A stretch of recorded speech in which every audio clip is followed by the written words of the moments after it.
हरे कृष्णा। हम श्रीमद् भगवद गीता के 11वें अध्याय विराट रूप इसके 5वें श्लोक से लेकर 7वें श्लोक तक आज पढ़ने का प्रयास करेंगे। श्लोक की कुछ आवृत्ति करेंगे। रेणुका माता जी आपसे आप गाइएगा। श्री भगवान उवाच श्रीभगवान् उवाच।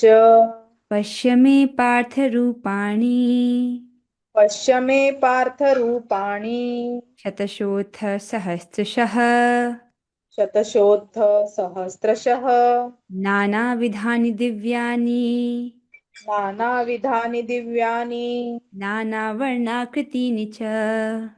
नानावर्णाकृतीनि च। एक बार फिर से करेंगे। श्री भगवान उवाच श्रीभगवान् उवाच।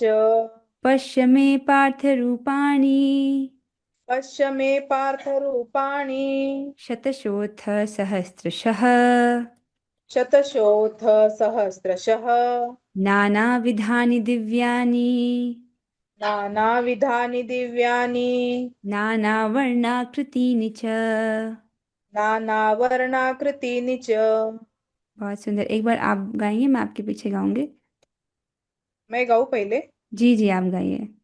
श्रीभगवान् उवाच। श्री भगवान उवाच पश्य मे पार्थरूपाणि पश्य मे पार्थ रूपाणि शतशोऽथ सहस्रशः शतशोऽथ सहस्रशः नानाविधानि दिव्यानि नानाविधानि दिव्यानि नानावर्णाकृतीनि च। नानावर्णाकृतीनि च। बहुत सुंदर। आगे बढ़ेंगे। तो श्री भगवान कह रहे हैं इसमें। श्री भगवान ने कहा, अर्जुन, हे पार्थ, अब तुम मेरे ऐश्वर्य को सैकड़ों हजारों प्रकार के दैवी तथा विविध रंगों वाले रूपों को देखो। पिछले श्लोकों में आपने क्या वर्णन सुना था कि अर्जुन जी इच्छा व्यक्त करते हैं कि वे भगवान के विराट स्वरूप को देखना चाहते हैं, जिसके द्वारा वे इस जगत में प्रविष्ट हुए हैं। और उन्होंने बड़ी विनम्रता से भगवान से पूछा था, यदि आप मुझे समर्थ समझते हैं, आप योगेश्वर हैं, तो यदि आपको उचित लगे और आपको लगता है कि मेरे द्वारा देखना संभव हो सकता है, तो आप कृपा करके मुझे दर्शन दिखाइएगा। तो ऐसा अर्जुन जी कहते हैं। तो इस श्लोक में भगवान कहते हैं कि पश्य, देखो अर्जुन, हे अर्जुन, हे पार्थ, तुम अब तुम मेरे ऐश्वर्य को सैकड़ों हजारों प्रकार के दैवी तथा विविध रंगों वाले रूपों को देखो। यहाँ से भगवान दिखाना प्रारंभ कर रहे हैं। कैसा रूप है वो? सैकड़ों हजारों प्रकार के जो है उसमें विविध रंग वाले, विविध रूप वाले। एक ही रूप है जिसमें विविध प्रकार के रंग हैं, विविध प्रकार के जो है रूप हैं उसमें। ऐसा रूप भगवान दिखा दिखा रहे हैं।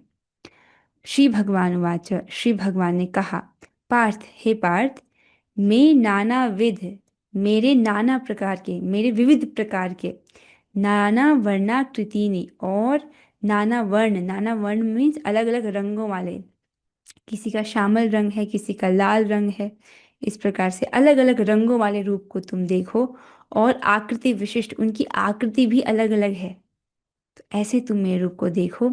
शतशः अथ सहस्त्रशः, अर्थात शत शत, सैकड़ों सैकड़ों, और हजारों हजार, दिव्यानि रूपाणि पश्य, इन दिव्य रूपों को देखो।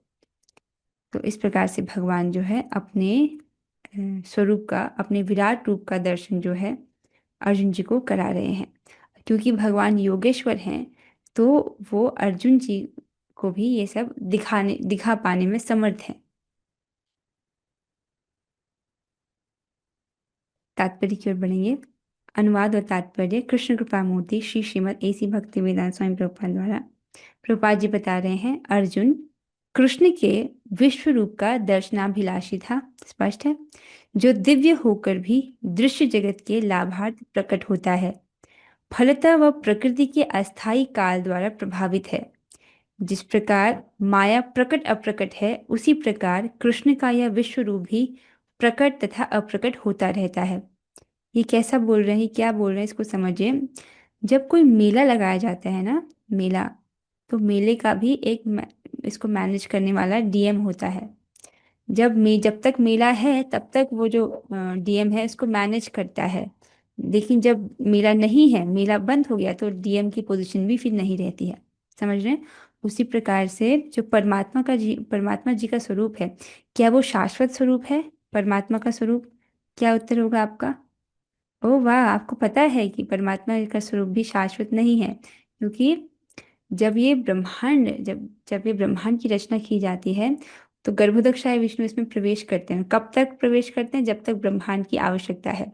जब प्रलय हो जाता है, तब भगवान अपने गर्भोदकशाही रूप को भी खींच लेते हैं, और क्षीरोदकशाही रूप को भी खींच लेते हैं। तो जब आवश्यकता पड़ती है भौतिक ब्रह्मांड की, तब भगवान जो है अपना रूप विस्तारित करते हैं, चाहे वो गर्भोदकशाही विष्णु के रूप में हो या क्षीरोदकशाही विष्णु के रूप में हो। तो आप क्या समझ रहे हैं कि इस प्रकार से जब आवश्यक, ये जो भौतिक ब्रह्मांड है ये परिवर्तनशील है, प्रकट अप्रकट होता है। उसी प्रकार से इनमें जब भगवान अपना विस्तार करते हैं, तो वो रूप भी प्रकट अप्रकट होते हैं। यहाँ पर क्या बोला जा रहा है कि जो भगवान का विराट रूप है, ये क्या है? ये अस्थाई काल के द्वारा प्रभावित है, और ये भी प्रकट अप्रकट है। उसी प्रकार कृष्ण का यह विश्व रूप भी प्रकट अप्रकट होता रहता है। तो जैसे आपने शिव दक्षाय विष्णु के उदाहरण से समझा कि वो भी हमें, वो उनका भी जो स्वरूप है वो शाश्वत नहीं है। जब जगत है तभी भगवान उसमें प्रवेश करते हैं, जब प्रलय हो जाता है तो भगवान अपने उस श्वास विस्तार को खींच लेते हैं। तो उसी प्रकार से जो विश्व रूप है, इसकी क्या, ये भी कैसा है? प्रकट अप्रकट होता रहता है। यह कृष्ण यह कृष्ण रूपों की भांति वैकुंठ में नित्य नहीं रहता, ये तो स्पष्ट है। वैकुंठ में जैसे भगवान का स्वरूप नित्य है, वहां पर वो हमेशा रहते हैं। लेकिन ये जो विराट रूप जिसका दर्शन अभी भगवान अर्जुन जी को करा रहे हैं, ये हमेशा के लिए नित्य, जो जिस जिस प्रकार से वैकुंठ में भगवान का स्वरूप नित्य है, वैसा नहीं रहता है। ठीक है, ये तो स्पष्ट है। क्यों? क्योंकि ये बनाया किस लिए भगवान ने? इस भौतिक ब्रह्मांडों के लिए बनाया है। तो भौतिक ब्रह्मांड जब प्रकट अप्रकट होते हैं, तभी भगवान को अपने जो विस्तार, इस रूप की आवश्यकता होती है। तभी वो इस रूप का जो है विस्तार करते हैं। जब आवश्यकता नहीं होती, अपने इस रूप को भगवान खींच लेते हैं। स्पष्ट हो रहा होगा, है ना? ठीक है। तो जहां तक भक्त की बात है, वह विश्व रूप देखने के लिए तनिक भी इच्छुक नहीं रहता। लेकिन चूंकि अर्जुन कृष्ण को इस रूप में देखना चाहता था, अतः वे यह रूप प्रकट करते हैं। तो भक्त, जो भगवान के भक्त हैं, जैसे भगवान के जो मधुर रस में भक्त हैं, या वात्सल्य रस में भक्त हैं, या सख्य रस में भगवान के साथ भक्त हैं, वो भगवान के ऐश्वर्यमयी रूप को देखने में रुचि नहीं रखते हैं। एक जो भगवान के प्रेम से भरे पार्षद हैं, प्रेम से भरे भक्त हैं, वो भगवान के साथ मधुर प्रेममय संबंध चाहते हैं। इस प्रकार का ऐश्वर्य रूप देखना उनको आनंद नहीं देता। इसका उदाहरण आप कैसे देखते हो? लीला में यशोदा मैया जी को भगवान श्री कृष्ण अपना ऐश्वर्यमयी रूप दिखाते हैं, अपने ही मुख के भीतर पूरे ब्रह्मांड के दर्शन करा देते हैं। लेकिन माता यशोदा जी को वो उतना पसंद नहीं आता। उन्हें लगता है कि कहीं मेरे लाला को किसी भूत ने तो नहीं पकड़ लिया। इस प्रकार से तो वहां पर जो है उनका प्रेम इतना प्रबल है कि ये ऐश्वर्यमय रूप से भी जो है उनका प्रेम शिथिल नहीं हुआ। तो जो भगवान के भक्त हैं, वो इस प्रकार के जो विराट रूप जिसका अर्जुन अभी दर्शन कर रहे हैं, उसको देखने की इच्छा नहीं रखते हैं, तनिक भी इच्छा नहीं रखते हैं। तो इसको अन्य तात्पर्य में बोला गया, अन्य आचार्यों की टीका में बोला गया है कि इसको जो भक्त एक कटु रस के समान समझते हैं।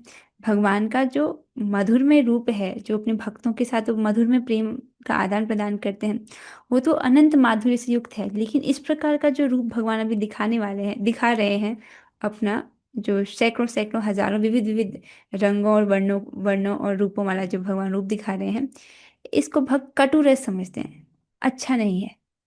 पर फिर भी क्योंकि अर्जुन जी ने ये इच्छा व्यक्त की है कि वो देखना चाह रहे हैं, तो भगवान जो है अपने इस रूप को दिखाते हैं।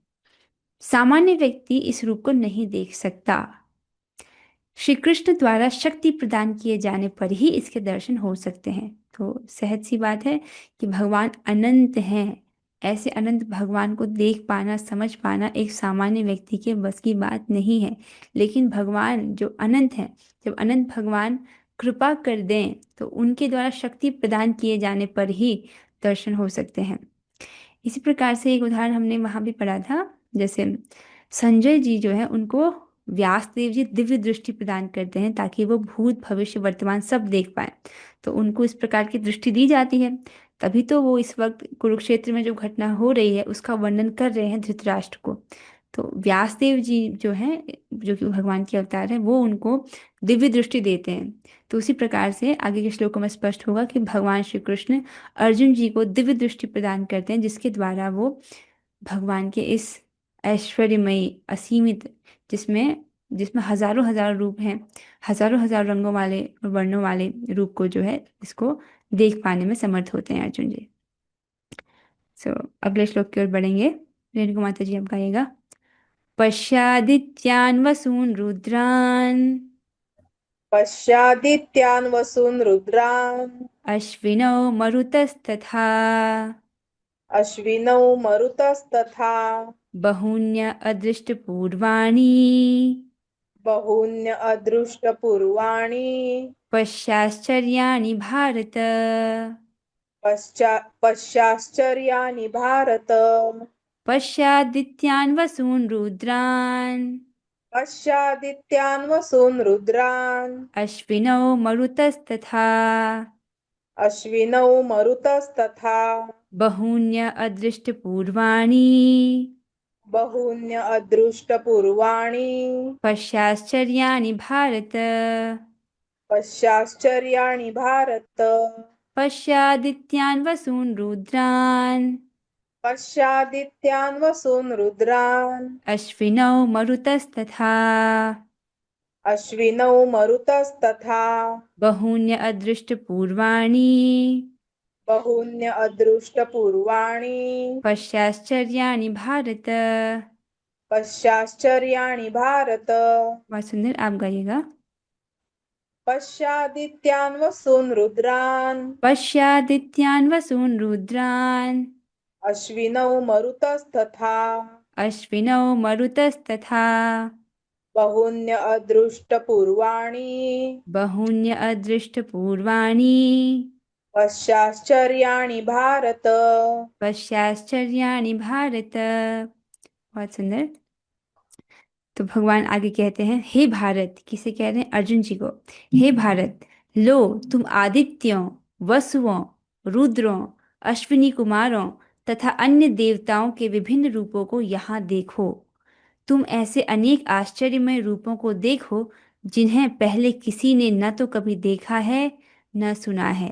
तो इस प्रकार से भगवान अपने रूप का दर्शन करा रहे हैं। अपने उसी रूप में भगवान 12 आदित्यों का दर्शन करा रहे हैं, 8 वसुओं का, 11 रुद्रों का, 2 अश्विनी कुमारों का और अन्य देवताओं का भी दर्शन करा रहे हैं एक ही शरीर में। तुम ऐसे अनेक आश्चर्यमय रूपों को देखो जिन्हें पहले किसी ने ना तो कभी देखा है ना सुना है। तो ऐसा रूप भगवान दिखा रहे हैं अर्जुन को जिसको पहले किसी ने नहीं देखा।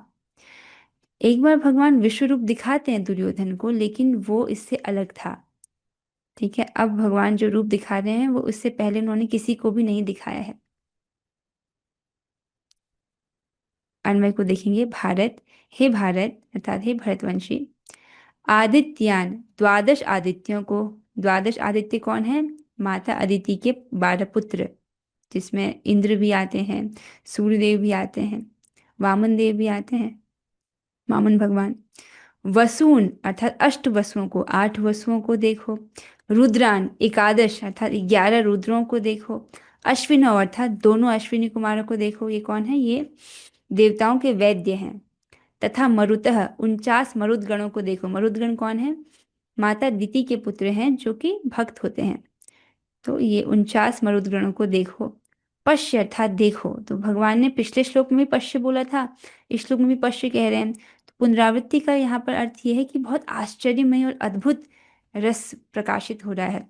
देखो अर्जुन, ये देखो अर्जुन, इसको देखो। इस प्रकार से देखो देखो बोल रहे हैं, क्योंकि ये जो दर्शन भगवान दिखा रहे हैं बहुत अद्भुत है। अदृष्ट पूर्वाणी अर्थात पहले न देखे हुए, बहुनी आश्चर्यानि विविध आश्चर्यमय रूपों को देखो। ऐसा रूप जो पहले किसी ने नहीं देखा है, ऐसे आश्चर्यमय रूप को तुम देखो। पश्यादित्यान वसून रुद्रान, पश्य देखो, आदित्यान आदित्यों को देखो, वसून वसुओं को देखो, रुद्रान अर्थात जो 11 रुद्र हैं उनको देखो। अश्विनौ मरुतस्तथा, दोनों अश्विनी कुमारों को देखो, और मरुतस्तथा अर्थात मरुदगणों को देखो। बहुन्य अदृष्ट पूर्वाणि, इससे पहले जो अदृष्ट पूर्वाणि नहीं देखे गए ऐसे बहुत सारे पश्चाश्चर्याणि भारत, ऐसे बहुत आश्चर्यमयी रूप को तुम, ऐसे आश्चर्यों को तुम देखो हे भारत। तात्पर्य देखेंगे प्रभुपाद जी का। प्रभुपाद जी कहते हैं, यद्यपि अर्जुन कृष्ण का अंतरंग सखा तथा अत्यंत विद्वान था, तो भी वह उनके विषय में सब कुछ नहीं जानता था। अर्जुन जी भगवान के बहुत घनिष्ठ मित्र हैं, अंतरंग भगवान के पार्षद हैं, अंतरंग सखा और अत्यंत विद्वान थे। इसको अर्जुन जी आगे इसी अध्याय में कहेंगे, भगवान से क्षमा मांगेंगे कि जो है मैंने आपको अपना मित्र समझा, हम साथ में हमने खाना खाया, कभी कभी मेरा पैर आपके पैर से भी छुआ, या मैंने कभी कभी आपका उपहास भी उड़ाया सख्य भाव में, जैसे करते ना दोस्तों के बीच में मजाक चलता है।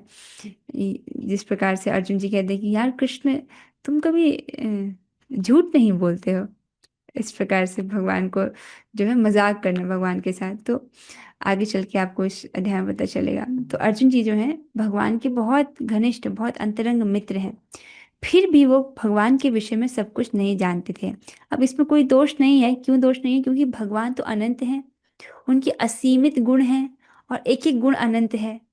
तो ऐसे अनंत भगवान, जि, जिस जो जो है ही अनंत, अनंत को कौन जान सकता है? जितना भी जानेंगे, जितना भी जानेंगे, और जानने के लिए कितना बाकी होगा? अनंत। तो इन्फिनिटी को अगर नहीं जान पा रहे हैं तो उसमें कोई दोष नहीं है। इससे एक दिलचस्प बात यह समझ आती है कि देखिए, हम भगवान को कितना भी जान लें, लेकिन हमेशा उनके बारे में जानने के लिए कुछ और नया अवश्य ही होगा, क्योंकि वो अनंत है।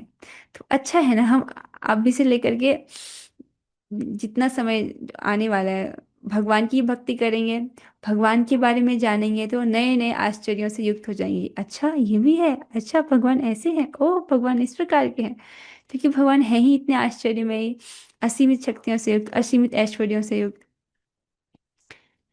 यहाँ पर यह कहा गया है कि इन समस्त रूपों को न तो मनुष्य ने पूर्व देखा है, न सुना है। अब कृष्ण इन आश्चर्यमय रूपों को प्रकट कर रहे हैं। तो भगवान अब क्या कर रहे हैं? ऐसे रूपों को प्रकट कर रहे हैं जिसको मनुष्यों ने कभी नहीं देखा है, न सुना है इनके विषय में। तो ऐसे आश्चर्यमय रूप को भगवान अर्जुन जी को प्रकट कर रहे हैं। देखिए कितना सुंदर सौभाग्य है हमारा कि हमको कथा श्रवण करने को मिलता है। भगवान के विषय में कथा श्रवण करना, भगवान के यश का गुणगान करना और उसका श्रवण करने को मिलना, इससे जो है हम बहुत तेजी से पवित्र होते हैं, हमारे अंतःकरण का शुद्धिकरण होता है। ये हमारे अंतःकरण को शुद्ध करने के लिए सबसे अच्छी दवाई है कि हम भगवान की कथा श्रवण में अपने आप को लगाएं। तो गोपियां भी इसको श्रीमद् भागवतम के दशम स्कंद में कहती हैं, श्रवण मंगलम श्रीमदादतम, की जो कथा है वो तो श्रवण मात्र से मंगल करने वाली है, और श्रीमदादतम अर्थात समस्त सौभाग्यों को प्रदान करने वाली है। तो ऐसी जो चर्चाएं हैं भगवान के विषय में, ये हमको हमारा मंगल करने वाली है, और हमको श्री अर्थात सौभाग्य प्रदान करने वाली है। तो अपना भाग्य समझना चाहिए कि भगवान ने इतनी सुंदर व्यवस्था की है कि हमको उनके विषय में सुनने को मिल रहा है। जिस रूप का अभी आप वर्णन सुन रहे हो, ये अर्जुन जी जैसे महान भक्त को भगवान ने वो दिखाया था। तो अर्जुन जी की क्या योग्यता रही होगी, आप देख रहे हैं। टीचर जब कुछ पढ़ाता है किसी को, तो पहले बच्चे की योग्यता को देखा जाता है। एक ही टीचर है, मान लो हिंदी का टीचर है, पहली क्लास वाले बच्चे को भी हिंदी पढ़ा रहा है, 10वीं क्लास वाले बच्चे को भी हिंदी पढ़ा रहा है, लेकिन वो जो हिंदी पढ़ा रहा है उसके स्तर में बहुत भेद है कि नहीं? तो जब पढ़ाया जाता है तो बच्चे की योग्यता को देखकर पढ़ाया जाता है। अब अर्जुन जी इतने योग्य हैं कि भगवान उनको अपना विराट रूप दिखा रहे हैं। और अगर मान लीजिए उनमें ऐसा सामर्थ्य नहीं भी है, क्योंकि अर्जुन जी स्वीकार करते हैं कि मेरे खुद के सामर्थ्य से आपके इस स्वरूप को देख पाना संभव नहीं है, परंतु आप योगेश्वर हैं, अर्थात आप चाहें तो ऐसा संभव हो सकता है। तो भगवान अपनी शक्ति से ये संभव कर रहे हैं कि अर्जुन जी भगवान के अनंत रूपों वाले इस विराट रूप का दर्शन कर पाने में समर्थ हो रहे हैं। तो जैसे भगवान अर्जुन के समक्ष अपनी कृपा द्वारा अपना विश्व रूप दिखा रहे हैं, वैसे ही भगवान कलयुग में भक्त की जिह्वा पर नाम रूप में आ जाते हैं। नाम में ही रूप गुण लीला आदि सब विद्यमान है। जैसे भगवान उनको दर्शन दे रहे हैं, वैसे ही भगवान हमारी जिह्वा पर भी स्फुरित होते हैं। कैसे? करके देख, हरे कृष्णा कृष्ण कृष्ण हरे हरे, हरे राम राम हरे हरे। जैसे आप जानते हो कि अर्चा विग्रह साक्षात भगवान है और वो आपकी सेवाओं को स्वीकार करते हैं। आप भोग लगाते हो, यद्यपि हमारी आंखों से दिखाई नहीं देता, लेकिन भगवान पा लेते हैं, आपकी सेवा स्वीकार कर लेते हैं। उसी प्रकार जो नाम है, ये भी साक्षात भगवान है और ये चिन्मय है। जैसे जैसे हम नाम जप कर रहे हैं, तो हमारी जिह्वा का स्पर्श हो रहा है भगवान से। और भगवान कैसे हैं? सच्चिदानंदमय है। हमारी जिह्वा कैसी है? ये तो अपरा शक्ति से बनी है ना, मन पृथ्वी जल अग्नि वायु आकाश, मन बुद्धि अहंकार, जो जो भौतिक तत्व है उनसे बनी हमारी जिह्वा है। लेकिन क्योंकि भगवान का नाम कैसा है? सच्चिदानंदमय, दिव्य है। तो दिव्य का स्पर्श प्राप्त करते करते हमारी जो जीवा है और हमारे जो अंग है वो भी ट्रांसेंडेंटल हो जाते हैं। इसलिए भक्ति करते करते व्यक्ति की इंद्रियां शुद्ध हो जाती हैं, फिर उसको भगवान के साथ आदान प्रदान, भगवान का अनुभव प्राप्त होता है भगवान की कृपा से। ठीक है, बहुत अच्छा है कि हमको हरे कृष्ण महामंत्र जप करने का अवसर मिल रहा है। ये बहुत बड़ी बात है। महाप्रभु की दया से हम जैसे जीवों को, जिनका कलयुग में और कोई गति नहीं थी, हमको भी हरे कृष्ण महामंत्र मिल गया है। और जो इसको जपता है, राधा कृष्ण स्थलम लभेत। हाँ, एक बात का ध्यान रखेगा, जब आप जप करते हैं ना, तो थोड़ा उस वक्त ध्यान कीजिएगा कि ये मंत्र जैसा, ये दिव्य है, ये चिन्मय है। आप अकेले हो और आप जप कर रहे हो, ऐसा नहीं है। आप जप कर रहे हो, आप भगवान के साथ में हो। हरे कृष्णा कृष्ण कृष्ण हरे हरे, हरे राम राम राम हरे हरे। ये एक व्यक्ति है, साक्षात भगवान है। और इनका प्रभाव कैसा है? ये अपना प्रभाव तुरंत नहीं दिखाते हैं। इनका स्वभाव है कि अपने प्रभाव को तुरंत नहीं दिखाते। जैसे आप आंवला खा रहे हो, तो पहली बार आपने आंवला खाया तो आपको लाभ तो हुआ, लेकिन प्रभाव तुरंत नहीं दिखता है। आंवला खाते रहेंगे तो फिर कुछ समय बाद आपको अपनी सेहत जो है वो अच्छी, उसमें आपको उसका फर्क नजर आता है। उसी प्रकार से जब करते रहेंगे तो भगवान जो है अपना जो प्रभाव है वो भी धीरे धीरे प्रकाशित करते हैं। पहले आप कैसे इसको देखते हो? अपनी इच्छाओं को चेक कीजिए। आप भक्ति में आने से पूर्व आपकी इच्छाएं कैसी थी और अब आपकी इच्छाएं कैसी हैं। अब व्यक्ति सादा जीवन उच्च विचार से बहुत संतुष्ट है कि हाँ, मतलब खाने पीने की व्यवस्था हो गई है, रहने के लिए छोटा सा घर है और 2 टाइम प्रसाद मिल रहा है, तो उसी में व्यक्ति बहुत संतुष्ट है। भगवान की कथा श्रवण को करने को मिल रही है, उसमें संतुष्ट है। वरना भक्ति में नहीं आ रहे थे, उससे पहले बहुत सारी भौतिकतावादी इच्छाएं होती हैं। तो आप देख रहे हैं, ये सब इच्छाएं चली गई हैं। ये सब नाम का प्रभाव है। इसको आप अनुभव कर ही रहे होंगे अपने जीवन में। एक सादा जीवन उच्च विचार, यही एक भक्त को पसंद आता है। ज्यादा चकाचौंध चौंध या दिखावटीपन नहीं, सिंपल, सिंपल जीवन। एक और श्लोक लेंगे हम। ओके। इह कस्थम जगत कृत्स्नम, इहैकस्थं च गत्कृत्स्नं पश्चाद्य सचराचरम्, पश्चाद्य सचराचरम् मम देहे गुडाकेश, मम देहे गुडाकेश यच्चान्यद्द्रष्टुमिच्छसि। यच्चान्यद्द्रष्टुमिच्छसि। इहैकस्थं जगत् कृत्स्नम्, इहैकस्थं च गत्कृत्स्नं पश्चाद्य सचराचरम्, पश्चाद्य सचराचरम् मम देहे गुडाकेश, मम देहे गुडाकेश यच्चान्यद्द्रष्टुमिच्छसि। यच्चान्यद्द्रष्टुमिच्छसि। इहैकस्थं जगत् कृत्स्नम्, इहैकस्थं च गत्कृत्स्नं पश्चाद्य सचराचरम्, पश्चाद्य सचराचरम् मम देहे गुडाकेश, मम देहे गुडाकेश यच्चान्यद्द्रष्टुमिच्छसि। यच्चान्यद्द्रष्टुमिच्छसि। और अच्छे आप गाइएगा। इहैकस्थं जगत्कृत्स्नं इहैकस्थं जगत् कृत्स्नम्, पश्चाद्य सचराचरम् पश्चाद्य सचराचरम्, मम देहे गुडाकेश मम देहे गुडाकेश, यच्चान्यद्द्रष्टुमिच्छसि। यच्चान्यद्द्रष्टुमिच्छसि। बहुत सुंदर। तो शिव भगवान आगे कहते हैं, हे अर्जुन, तुम जो भी देखना चाहो उसे तत्क्षण मेरे इस शरीर में देखो। तो भगवान सब कहाँ दिखा रहे हैं? अब अपने शरीर में ही ऐसे विविध रूपों को भगवान दिखा रहे हैं। और जिसमें भगवान किस किस को दिखा रहे हैं, जैसे आपने देखा था मरुद गणों को, देवताओं को, रुद्रों को, अश्विनी कुमारों को, सबको अपने देह में ही दिखा रहे हैं भगवान। हे अर्जुन, तुम जो भी देखना चाहो उसे तत्क्षण मेरे इस शरीर में देखो। तुम इस समय तथा भविष्य में भी जो भी देखना चाहते हो उसको यह विश्व रूप दिखाने वाला है। यहाँ एक ही स्थान पर चर अचर सब कुछ है। तो एक ही स्थान पर एक ही समय पर भगवान दर्शन दे रहे हैं अर्जुन जी को, और कह रहे हैं कि तुम जो भी देखना चाहते हो उसको तुम देखो। यहाँ तक कि जो अभी है, वर्तमान में जो दर्शन है उसको तो देखो, लेकिन भविष्य में जो होने वाला है उसको भी देखो। भविष्य में क्या होने वाला है भगवान इसको भी जो है अर्जुन जी को दिखा रहे हैं, कि नहीं आश्चर्यमयी बात।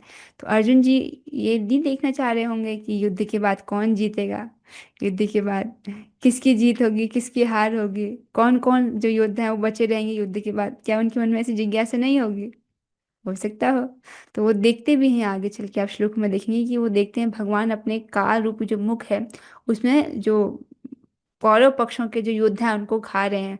यही नहीं, वो पांडवों के पक्षों के जो योद्धा हैं उनको भी निगल रहे हैं दांतों के नीचे। इस प्रकार से अर्जुन जी देखते हैं। बहुत ही अद्भुत रूप भगवान अर्जुन जी को दिखा रहे हैं और कहते हैं तुम जो भी देखना चाहो देखो।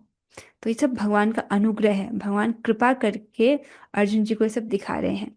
इससे एक बात ये भी समझ आती है कि भगवान कुछ भी कर सकते हैं। अगर भगवान संकल्प कर लें कि मुझे अपने भक्त पर ये कृपा करनी है, तो वो सब कुछ करने में समर्थ हैं, क्योंकि वो योगेश्वर हैं, कुछ भी असंभव को भी संभव कर सकते हैं। गुड़ाकेश, हे गुड़ाकेश, गुड़ाकेश अर्थात हे अज्ञान पर विजय प्राप्त करने वाले।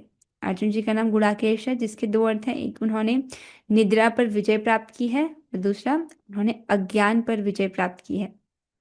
हे गुड़ाकेश, मम इह देहे, मेरे इस शरीर में एक स्थम सचराचरम, एकत्र स्थित चर अचर सहित कृत्स्नम जगत, संपूर्ण विश्व, यत च अन्यत, और अन्य जो कुछ, दृष्टुमिच्छसि, देखने की इच्छा करते हो, अद्य पश्य, अभी देखो। फिर से भगवान कह रहे हैं अर्जुन देखो अभी।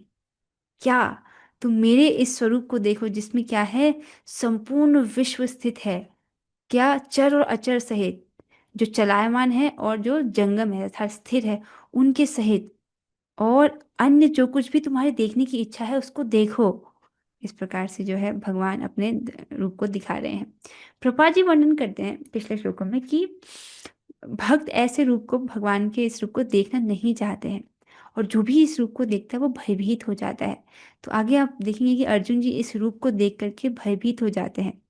भगवान का ऐसा ये आश्चर्यमय रूप होता है। तात्पर्य की ओर बढ़ेंगे। प्रभुपाद जी कहते हैं कोई भी व्यक्ति एक स्थान में बैठे बैठे सारा विश्व नहीं देख सकता। ठीक है। सो सारा विश्व नहीं देख सकता, और यहाँ ये नहीं कि वर्तमान समय, भविष्य का भी, भविष्य में क्या घटना घटने वाली है कौन से स्थान पर, ये हमारे देखना संभव नहीं है। यहाँ तक कि बड़े से बड़ा वैज्ञानिक भी यह नहीं देख सकता कि ब्रह्मांड के अन्य भागों में क्या हो रहा है। किंतु अर्जुन जैसा भक्त यह देख सकता है कि सारी वस्तुएं जगत में कहाँ कहाँ स्थित हैं। देखिए, इस वक्त हम सभी एक ही जगह पर बैठे हैं कि नहीं बैठे, जूम कॉल है, और आप सभी अपने अपने घर पर स्थित हो। एक ही साथ में हम सभी एक दूसरे को देख पा रहे हैं, यद्यपि हम अलग अलग जगह पर हैं। तो ये भी तो, जब जूम के द्वारा हो पा रहा है, तो भगवान के पास तो असीमित शक्तियाँ और असीमित ऐश्वर्य है। तो वो उनके लिए ये कौन सी मुश्किल बात है कि एक ही साथ वो सबको, सारे रूप को दिखा दे, ना केवल वर्तमान, यहाँ तक कि भविष्य में जो होने वाला है। तो भगवान की जो टेक्नोलॉजी है, भगवान जिस शक्ति का प्रयोग कर रहे हैं, उसके सामने तो मनुष्य जो कर सकता है वो तो नगण्य ही है। तो भगवान की कृपा से अर्जुन जी जो हैं सारी वस्तुएं जो हैं वो देख पा रहे हैं, न केवल वर्तमान, भविष्य में जो जो होने वाला वो भी देख पा रहे हैं। कृष्ण उसे शक्ति प्रदान करते हैं जिससे वह भूत, वर्तमान तथा भविष्य जो कुछ देखना चाहे देख सकता है। ऐसी दृष्टि है कि पास्ट में जो कुछ हुआ है, वर्तमान में जो हो रहा है, या भविष्य में जो होने वाला है, उस सब को देख पाने में अर्जुन जी समर्थ हैं भगवान की कृपा से। इस तरह अर्जुन कृष्ण के अनुग्रह से सारी वस्तुएं देखने में समर्थ है। स्पष्ट है। कि भगवान ने ऐसी कृपा किया है, इसलिए अर्जुन जी आज जो है देख पा रहे हैं। और हम पर भी कृपा हो रही है, आप इसको देख पा रहे हैं कि हम जो है इस प्रकार का जो दर्शन हुआ उसका वर्णन हमको सुनने को प्राप्त हो रहा है कि ऐसी भी घटना घटी है। तो यहाँ पर एक चित्र देखिए जिसमें जो वैज्ञानिक हैं वो जो है लगे पड़े हुए हैं। जैसे इस भौतिक जगत की सरकार करोड़ों रुपए खर्च कर देती है ये जानने के लिए कि ब्रह्मांड के अमुक कोने में जीवन है कि नहीं है। बहुत सारे जो साइंटिस्ट हैं आज भी इसी पीछे लगे हैं कि स्पेस में जीवन है, एलियंस हैं, जीवन है, इसे सर्च करते रहते हैं कि नहीं करते रहते हैं वो लोग। पर वो क्या है, ये उनकी बस मूर्खता है, क्योंकि अगर वो शास्त्र स्वीकार कर लेते हैं तो शास्त्र में तो बताया गया है कि जो विभिन्न ग्रह हैं उसमें भी जीव रहते हैं। स्वर्ग लोक है, चंद्र लोक है, वहां भी रहते हैं, लेकिन उनके जो शरीर है वो सूक्ष्म शरीर हैं। हमारे इन भौतिक, वो भी भौतिक ही शरीर होते हैं, लेकिन हमारे पंच तत्वों से बनी हुई आंख, पृथ्वी जल अग्नि वायु आकाश से बनी हुई है हमारी आंख, इसके द्वारा हम उनको देख नहीं पाते। सूर्य ग्रह में भी जीवन है, लेकिन उनका शरीर कैसा है, तेजोमय। जैसे अभी हम मनुष्य देह में हैं, तो समुद्र के भीतर भी जीवन है। ऊपर से जब हम समुद्र को देखते हैं तब तब दिखाई नहीं देता, लेकिन समुद्र के भीतर विभिन्न प्रकार के जल से प्राणी रहते हैं। उनका उसी वातावरण के अनुकूल शरीर है। व्हेल मछली का शरीर अलग है, स्टारफिश का अलग शरीर है, ऑक्टोपस का अलग शरीर है, उस स्थान के अनुकूल उनका शरीर है। उसी प्रकार से ऊपर के ग्रहों में भी जीवन है, लेकिन उनका शरीर वैसा ही है। सूर्य में भी जीवन है, कैसा है, तेजो में उनका शरीर है। हम लोगों के लिए उसको देख पाना संभव नहीं है। तो जो कृपा भक्त भगवान के अनुग्रह से प्राप्त कर सकता है उसे वैज्ञानिक करोड़ों जन्मों में भी प्राप्त नहीं कर सकते। तो वैज्ञानिक यहाँ पर रिसर्च करने में ही लगे हैं, सरकार करोड़ों पैसे खर्च कर रहा है यही चेक करने के लिए ना कि मंगल ग्रह में जीवन है कि नहीं है। शास्त्र पढ़ लेते तो इतने सारे करोड़ों पैसों की बचत हो जाती ही नहीं होती। पर क्या करें, लोग इस प्रकार की मूर्खता करने में रुचि रखते हैं। तो जिस प्रकार से अर्जुन जी पर कृपा हुई है वो अपनी उनकी कृपा से सब देख पा रहे हैं एक ही स्थान में बैठे बैठे। तो ऐसी जो कृपा जिनको नहीं प्राप्त हुई है, वैज्ञानिक ऐसे करोड़ों जन्म में भी ये पता नहीं कर सकते कि जो भौतिक ब्रह्मांड है वास्तव में कैसा है, किस कोने में क्या क्या है, जीवन है नहीं है, इनके बस की बात नहीं है। तो भक्त क्या करता है, भक्त सहज ही रूप से शास्त्र की बात को स्वीकार करता है। इससे उसके समय और अ, धन की बचत होती है। आपने तो सहज ही स्वीकार कर लेना कि हाँ जीवन है, विभिन्न ग्रहों में जीवन है, स्वर्ग लोक है, चंद्र लोक है, सूर्य लोक है, उनमें भी जीवन है। बस आपको सही बात पता भी चल गई और इसमें कुछ धन और समय व्यय भी नहीं हुआ। इसके साथ जो है आज की गीता की चर्चा के श्लोक तो पूरे होते हैं। एक श्लोक और पढ़ रहे हैं हम श्रीमद् भागवतम के 11वें स्कंद के 14वें अध्याय का 25वां श्लोक, जिसमें कह रहे हैं, यथाग्नि यथाग्निना हिममलं जहाति धुमातं पुनः स्वं भजते च रूपम् आत्मा च कर्मानुशयं विधूय मद्भक्ति योगेन भजत्यथो माम। जिसमें कह रहे हैं, जिस तरह आग में पिघलाने से सोना अपनी अशुद्धियां त्याग कर शुद्ध चमक प्राप्त कर लेता है। आग में जैसे सोने को शुद्ध करने की भी एक प्रक्रिया होती है, उसको आग में तपाया जाता है जिसके द्वारा सोने में जो अशुद्धियां हैं वो निकल जाती हैं और शुद्ध सोना जो है वो प्राप्त होता है। तो उसके लिए एक प्रक्रिया है, उसको आग में गर्म करना पड़ता है। उसी तरह भक्ति योग की अग्नि में लीन आत्मा पूर्व सकाम कर्मों से उत्पन्न सारे कल्मश से शुद्ध बन जाता है। तो भक्त जो है कौन सी अग्नि में तपते हैं, वो भक्ति योग की अग्नि में। इससे क्या होता है, कौन सी अशुद्धियां निकलती हैं, पहले के जो कर्मों से उत्पन्न पहले जो हमने सकाम कर्म किए होंगे इस जन्म में, पिछले जन्मों में, सकाम कर्म अर्थात किसी भौतिक भोग की इच्छा से हमने जो सकाम कर्म किए हैं, ऐसे जो सकाम कर्मों से उत्पन्न जो कल्मश है उससे हम शुद्ध हो जाते हैं। और क्या कह रहे हैं, उसी तरह भक्ति योग की अग्नि में लीन आत्मा पूर्व सकाम कर्मों से उत्पन्न सारे कल्मश से शुद्ध बन जाता है और वैकुंठ में मेरी सेवा करने के अपने आदि पद को प्राप्त करता है। बहुत सुंदर भगवान इस श्लोक को कह रहे हैं कि जैसे हम आग में सोने को पिघलाते हैं तो सोना अपनी अशुद्धियां त्याग देता है और वो शुद्ध चमक को प्राप्त करता है। उसी प्रकार से जो भगवान के भक्त हैं वो भक्ति योग की अग्नि में तपते हैं। भक्ति योग की अग्नि में तपने से उनकी जो अशुद्धियां हैं, कौन सी अशुद्धियां, पूर्व सकाम कर्मों से जो उत्पन्न कल्मश है उससे वो शुद्ध होता है और भगवान बता रहे हैं इस प्रकार से वो वैकुंठ में भगवान की सेवा करने की अपना जो आदि पद है उसको वो प्राप्त करता है। तो भक्ति योग, जो जिस व्यक्ति ने भक्ति योग की प्रक्रिया को अपनाया है उसका तो भविष्य बहुत उज्जवल है। भगवान इसकी घोषणा कर रहे हैं, इस प्रकार से उसको वैकुंठ में भगवान की सेवा प्राप्त होती है। और मतलब ऑब्वियसली वो सब कर्मों से शुद्ध होकर के भगवान के धाम की प्राप्ति करता है, वहां पर उसको भगवान की सेवा प्राप्त होती है। तो कॉन्ग्रेचुलेशन, आप सभी भक्ति योगियों को बहुत बहुत बधाई, आपको भविष्य बहुत उज्जवल है।